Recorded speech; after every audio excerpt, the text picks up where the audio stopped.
Students, मैं सीमा आपकी हिंदी अध्यापिका आज आपको हिंदी व्याकरण के बारे में पढ़ाने जा रही हूँ। और हमारा आज का विषय है वाक्य और उसके अंग। जैसा कि बच्चों आपने पिछले वीडियो में पढ़ा, शब्द की परिभाषा और उसके भेद। दो या दो से अधिक वर्णों के मेल से शब्द बनता है। उसी प्रकार दो या दो से अधिक शब्दों के मेल से वाक्य बनता है। तो सबसे पहले हम करते हैं वाक्य की परिभाषा। दो या दो से अधिक शब्दों के सार्थक समूह को वाक्य कहते हैं। ऐसे सब शब्दों का समूह जिससे पूरा अर्थ स्पष्ट हो जाता है वो क्या कहलाता है? वाक्य। उदाहरण के लिए मैंने ये वाक्य लिखा है, अखबार पढ़ रहे हैं पिताजी, और दूसरा वाक्य लिखा है, माताजी बना भोजन है रही। बच्चों, इन दोनों वाक्यों से पता चल रहा है कि इन शब्दों को सही क्रमबद्ध तरीके से नहीं लिखा गया है और इससे कोई भी अर्थ स्पष्ट नहीं होता है। इसलिए पता चलता है कि ये दोनों वाक्य क्या हैं? गलत हैं। अब मैं इनको सही क्रमबद्ध तरीके से लिखती हूँ।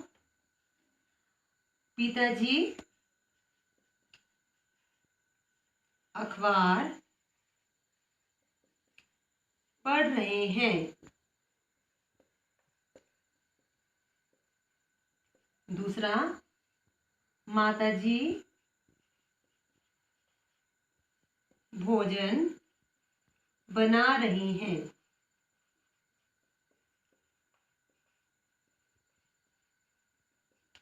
बच्चों, इन दोनों वाक्यों को बिल्कुल सही तरीके से लिखा गया है और इन वाक्यों को बिल्कुल सही तरीके से क्रमबद्ध तरीके से लिखा गया है और शब्दों के इन समूहों से पता चल रहा है कि कोई बात बिल्कुल समझ में आ रही है। तो बच्चों, ऐसे शब्द जिनसे पूरा वाक्य समझ में आ जाते हैं वो वाक्य बिल्कुल सही होते हैं। ठीक है, अब हम करेंगे वाक्य के अंग। वाक्य के दो अंग हैं, एक है उद्देश्य और दूसरा है विधेय। उद्देश्य मीन्स कर्ता और विधेय मीन्स क्रिया। वाक्य में जिसके बारे में कोई बात कही जा रही है वो होता है उद्देश्य, और उद्देश्य के बारे में जो कुछ कहा जा रहा है वो कहलाता है विधेय। कर्ता मीन्स काम करने वाला और ध्येय मीन्स जो कर्ता के द्वारा जो काम किया जा रहा है। फॉर एग्जाम्पल, रानी गा रही है। दूसरा, मोहित पढ़ रहा है। बच्चों, पहले वाक्य में क्या है? किसके द्वारा कोई बात कही जा रही है? ठीक है, जिसके बारे में बात की जा रही है, तो किसके बारे में बात की जा रही है? रानी के बारे में। तो रानी क्या हुआ? उद्देश्य।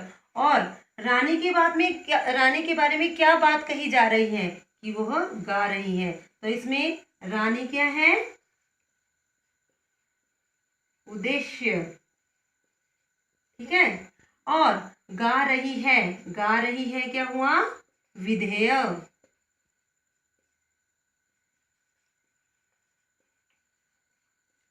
दूसरा है मोहित पढ़ रहा है। वाक्य में किसके बारे में बात कही जा रही है? मोहित के बारे में। तो मोहित क्या हुआ? उद्देश्य। और मोहित के द्वारा क्या कहा जा रहा है या क्या किया जा रहा है? पढ़ रहा है। तो इसमें मोहित क्या है? उद्देश्य।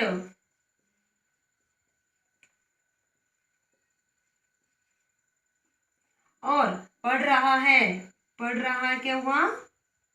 विधेय। ठीक है, तो बच्चों आज हमने वाक्य और उसके अंग के बारे में पढ़ा। तो आपने ऐसे वाक्य घर में बनाने की कोशिश करनी है और उसमें भी आपने उसमें विधेय को भी छानना है और उद्देश्य को भी छानना है। ठीक है, धन्यवाद।